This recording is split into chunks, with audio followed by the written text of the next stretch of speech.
today until Sunday, the final, where drivers or the winners will be awarded here by the president, that's Dr. William Ruto. But today, early in the morning, there was also a ceremonial start in Nairobi where President William Ruto flagged off the cars as they headed to Kasarani. Take a look how things went down early in the morning. Listening to the Minister for Sports, Salim Voria, and President William Ruto. It is my pleasure this morning to officiate the flagging off ceremony of the WRC Safari Rally, which is undoubtedly the best rallying leg in the world. I congratulate the organizers of this 72nd edition for once again placing Kenya on the global sports tourism map. I have it on the authority of WRC and FIA reports that the Safari Rally is one of the most eagerly anticipated events worldwide. After this launch, we are ready with all the routes and all the events from now, and I want to invite Kenyans to enjoy the spectacular moment of this rally, because it is not just a motorsport, but it is an inspiration of all our economic ecosystem. Well, the special stage, remember, is underway at Kasarani, outside the stadium, by the way. And this one will be one of the key parts, because the good timings that you record here will help you begin fast in the safari that will be in tomorrow's event. So, what is new about safari? What do you need to know, by the way, even as you head to Naivasha to see for yourself the safari and enjoy yourself? What do you need to know about this? Take a look. Few events in motorsport are as eye-catching or unpredictable as Safari Rally Kenya.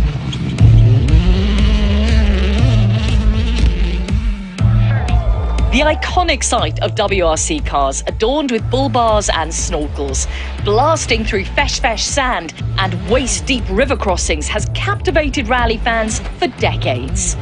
And the battle for victory will be as wild as Naivasha's native flora and fauna.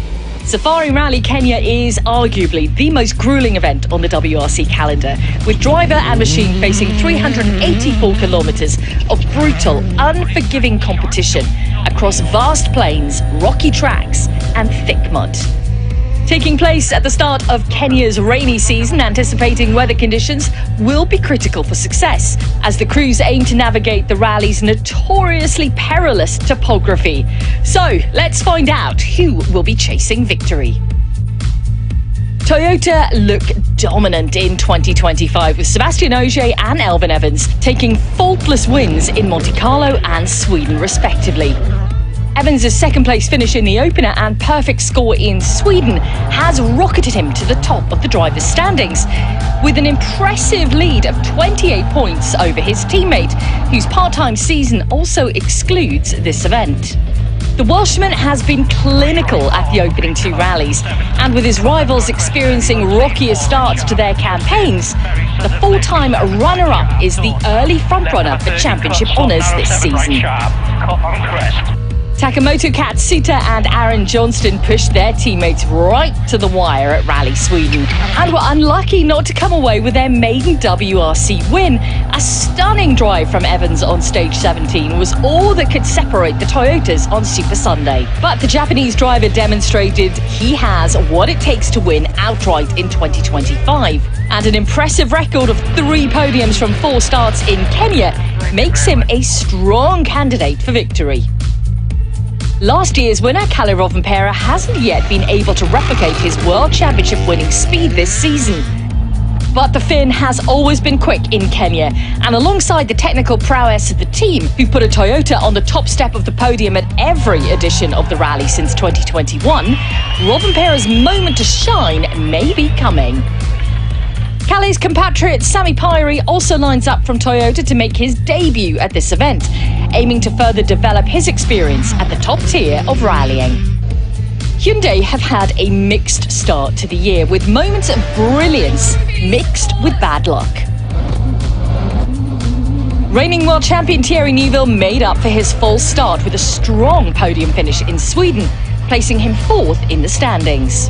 The Belgian has never finished higher than 5th in Kenya, and has experienced his fair share of heartbreak. Newville. So, Newville stopped in the stage. We could just hear Martin say... I heard him say fuel pump. Emergency fuel pump. So Newville will be looking to exercise his demons at this year's event and build some momentum in his title defence. His teammate Oitanak hasn't had much luck at Safari Rally Kenya either. The Estonian struggled with a misting windscreen in 2021, was the victim of a broken prop shaft in 2022, and ended up being jolted out of second place last year after striking a rock. Oh, big bang! Disaster for Hyundai now. However, the 2019 world champion has shown flashes of his trademark speed this season, with a total of 5 stage wins so far. He'll be giving everything to add to his tally and fight for the podium. In the third Hyundai, Adrien Fourmeau remains hungry for his first WRC victory. The Frenchman had the pace to challenge Ogier and Evans in Monte Carlo and was battling for the lead in Sweden before a simple mistake with his helmet and an audacious attempt to recover took him out of contention. Oh, no, Jenny! Oh, that's unlucky. He's just not been able to get out of it. He tried to power through, he kept it down, but it's... Fourmeau and Alex Correa finished on the podium of Safari Rally Kenya in 2024, and their raw speed and commitment may be the key to unlocking an inaugural win. Josh McAlean, who's made a sound start to his rookie Rally 1 season, finished as the top M Sport driver in Monte Carlo and displayed impressive consistency in Sweden. But the Irishman was caught out by a snowbank on the final day, costing him another solid top 10 finish. This will be his first attempt at the Safari Rally Kenya. After winning a stage in Monte before his retirement on the final day, Greg Munster took his first points of 2025 in Sweden, despite struggling for pace in the snow. Kenya's mixed terrain may suit his driving style better, as proven by a solid start to his Rally 1 Safari debut last year, which was halted by broken suspension on day 3. There are plenty of mechanical challenges for the teams to prepare for in Kenya, and the unique variety of terrain means extra modifications are needed to make it through the rally in one piece. Cars will adopt higher ride heights and softer suspension setups to deal with Navasha's characteristically tough terrain. But some sections still need to be driven at a crawl to prevent disaster.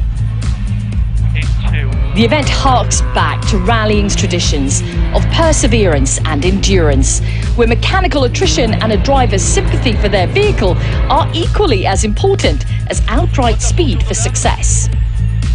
The potential for monsoon rain and deep water crossings only adds to this jeopardy, with some stages having the potential to change rapidly. 2023's Sleeping Warrior 2 test is the preeminent example of what can happen.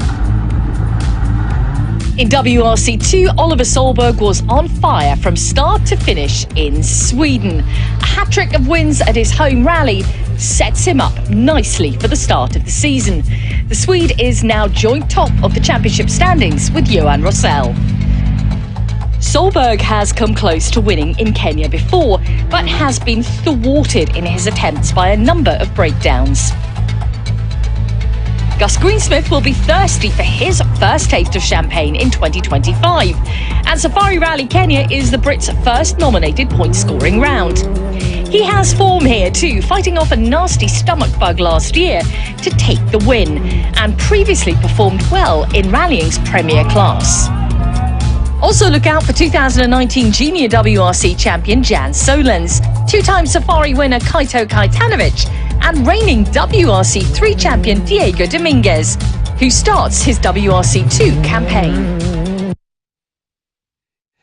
The most grueling, brutal rally, the WRC leg that is Kenya Safari, is more challenging than any other. And everybody is watching what to happen later on, because we're looking at people like Carl Rovenberg, two-time champion, Takamoto Katsuta, a specialist in the Safari right now. And we talk about others like Elvin Evans, whose car was towed to the service park yesterday after the shakedown. We see how that pans out. But also Hyundai